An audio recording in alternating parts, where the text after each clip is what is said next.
পরপর 2 সিনেমা থেকে বাদ পড়ে বর্তমানে আলোচনায় চিত্রনায়িকা শবনম বুবলী। এবার সেই আলোচনার আগুনে ঘি ঢেলে দিলেন নির্মাতা মোহাম্মদ ইকবাল।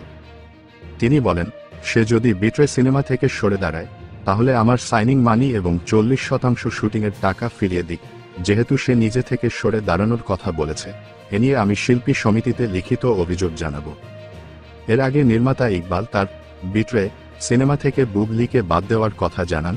তখন বুবলী দাবি করেন তিনি নিজেই ওই সিনেমা থেকে সরে এসেছেন।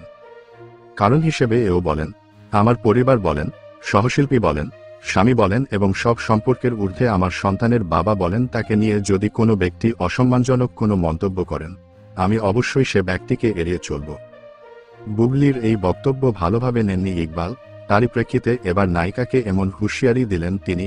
প্রসঙ্গত, ঈদুল আজহায় মোহাম্মদ ইকবাল পরিচালিত ও শবনম বুবলী অভিনীত রিভেঞ্জ সিনেমাটি মুক্তি পায়। তবে সিনেমার প্রচারণায় দেখা যায়নি এই নায়িকাকে, নিজেকে দূরে সরিয়ে রাখেন। এই কারণে নির্মাতা তার পরবর্তী সিনেমা বিট্রে থেকে বুবলীকে বাদ দেন, আর তখন থেকেই আলোচনার শুরু।